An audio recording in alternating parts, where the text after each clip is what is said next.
Quick results don't mean anything if they don't last. And if you're somebody that's always tried to find the fastest way to get to your goals, then this message likely will not resonate with you. However, if you are somebody who has tried to implement positive changes in the past and has inevitably reverted back to the same habits over time, then this message is for you, because I want to talk about a simple system that you could apply to your life and to your goals so that you can not only feel like you've created a routine and a habit that not only achieves those results, but keeps them long term. I want to first start off by talking about some basic principles for behavior change and habit formation. Number one, pick a specific action. Two, perform it consistently. Three, use planning and implementation strategies. And lastly, use rewards, prompts, or the environment. And a simple quote that summarizes this idea perfectly is, "The man who chases two rabbits catches none." And so really the whole basic premise behind this idea is lowering the cognitive load so that you could focus more intently on one specific habit or behavior at a time, but by doing so in a way where you pick what's the most important thing right now and minimize everything else. And I want to talk about this through one of my clients that I worked with recently, whose main goals were to reduce back pain, have more mental clarity and energy, lose weight, and also feel more confident that when him and his wife were ready to have a kid, that he was going to be able to do the bending, lifting, and carrying that was going to be required to take care of this baby. And because he had such severe instances of back pain and even nerve symptoms going down his leg that in some cases left him totally immobilized for days on end, he was not ready to take that next step in his relationship with his wife because of his fear of being limited by his back. So this is the way that we approached his situation to work on all these different factors, all these different goals that he had, but still implement them in a way that was sustainable and also in a way that he was able to build upon each other without taking away from one goal or the other. And my belief is initial changes should feel refreshing. So that's why in this case, as he's starting to exercise more, it's a good idea to focus on the recovery aspect because it's only going to increase from here. And because he didn't have a very good sleep schedule or routine, constantly going to bed after midnight, waking up at 8 or 9 the next morning, never really feeling all that rested, having a good routine and putting the focus on let's get the sleep schedule figured out, right? Because that is going to be a really good base going forward. And when we want to keep some of the intensity lighter, because he has been out of shape and he has been overweight for a long time, that this is going to be the most productive use of our time and attention. Because even though we're focusing on the back pain and that's going to require energy and activity and showing up to do the work, every day he's going to have to go to sleep. So he has something that he can be productive with because there's no escaping having to go to bed every night. And that way too, starting with just 2 days a week of exercising, now that accountability was on me, where I was in charge of what we were going to do on those 2 days. And therefore, he didn't actually really have to focus on that. He could divert most of his attention to getting into that routine by a good way of doing that is setting a personal alarm or reminder, or even setting a timeout on your phone so that when you get to a certain point in the night, even if you forget, which is likely because if you just started this, you're probably not going to be 100% on top of it. But when that phone goes off, you automatically have the choice right then and there if you are going to move towards your goals or away from them.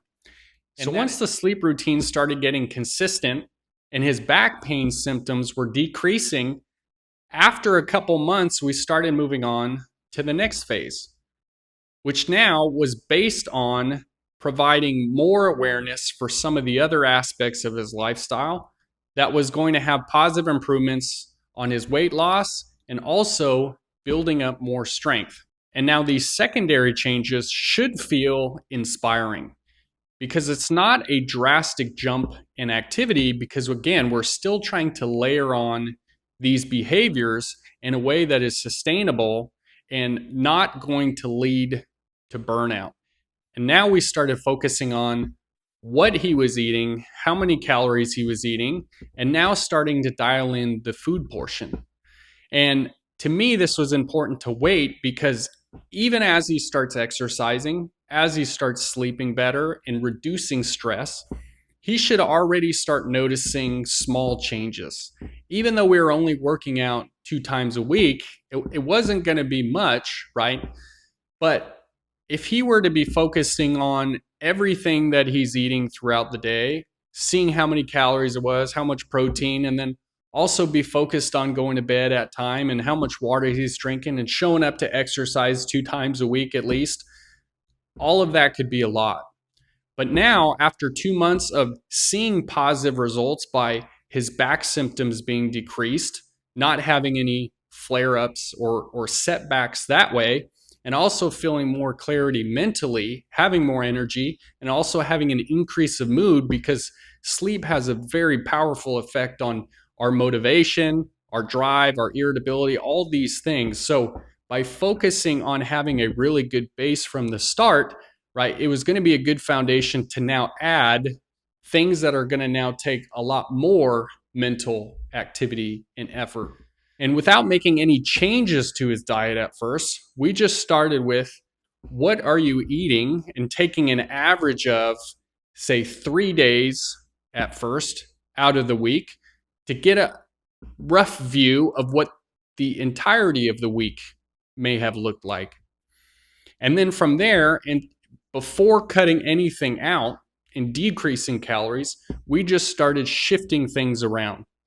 How much of those calories were coming from protein, carbs, and fats. And again, I want him to have as much energy as possible, which is why we started with the sleep and the back pain, because they're lighter exercises with smaller muscle groups. He's getting more sleep. And now, before we start cutting calories and reducing energy, let's manage this process of stressing our body and recovering our body as best as we can. So now, once he had a pretty good idea of what the days looked like, for a few weeks, we just changed them around, because now he had a better understanding and a better idea of what that would look like. In his case, it was increasing protein and decreasing the carbs. Now, this was all with the same amount of total calories. It was just a change in the ratio of foods. And that went on for a couple more weeks as well. And once he started getting a better idea of what the foods that he was consuming was, which a lot of times that's our biggest problem. We're not actually aware of how many calories are in certain foods or how much protein or this and that, which is really important. But once you have that awareness, it becomes a lot easier to make better decisions. And then only after that, once we had a good awareness of it, is when we started cutting calories out and slowly reducing that so that he could start seeing more of that weight loss. And so now in this third stage is when we really started upping the intensity on the exercise and becoming more strict with his food. And so with that in mind, I like thinking about these tertiary changes as feeling more confidence boosting, because over this time, and at this point, it was around 6 months where he was slowly building on the skills and the habits, one thing at a time, to where in this point, he had lower symptoms in his back. He was much more confident in the food choices that he was making and how he can manipulate his diet to sustain those changes. And the cool part about it is, this is all while, in the meantime, his wife became pregnant. So now he was expecting his kid. He went on a bachelor party trip, right? So he did all these things where he was still able to live his life and have fun and not have that totally revert back to where he was before. And so when we started, which was in late May, early June, we were just doing the 2 times a week. He had actually gotten sick in that time as well. So it got pushed back even farther because of a trip on top of that. So really, we started this process in late June, early July. Now, by the end of the year, he had been down around 20 pounds. His back pain was managed to be a 3 or less, which didn't occur with any physical activity. The only back pain he had was if he was sitting for too long. And even when he was moving some things around the house, he had a little bit of a setback by moving his smoker up a steep driveway. But even then, the setbacks that he had in the past, he would have for weeks to months on end, to where this one, by the end of the week, he had gone down to his baseline level of symptoms and was still able to exercise in the gym, which was now at 4 times a week. And all of these things, again, are just ways that you could just slowly build upon each other. And now the cool thing about it is, when I talked to him recently, he said, the one good thing is I've been consistent getting to the gym at least 2 to 3 times a week, even when my diet is messed up, which has been helping me hold the line. But this last part is the most important, and why I preach having a simple system in place and working towards one goal at a time. He said, honestly, it's really nice having the gym feel like a place I need to go. And I feel out of place if I don't hit my 2 to 3 days a week and always get back on track the next week. Because now, he said, even without having this help, which we haven't been working with each other for, at this point, it's about 4 months now, because he went back to doing everything on his own, which is amazing, right? All of this is so that you can implement these changes and feel like you become self-reliant.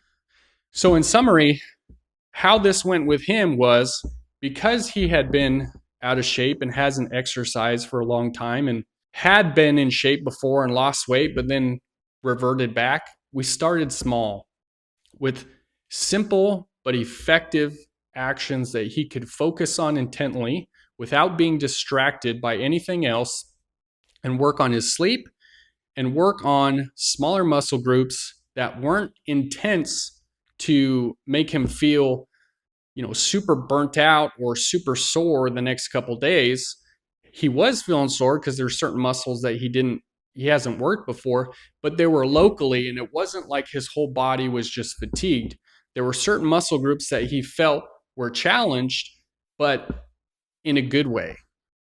And once all of these things started becoming reactionary and a habit, is when we added on the next thing. So when you think about all of these things that I talked about and all these different variables and goals that he was able to achieve a really great level of success with all of them in 6 to 7 months, even by focusing on one thing at a time. Now, you may not think 20 pounds is a whole lot, depending on who you are.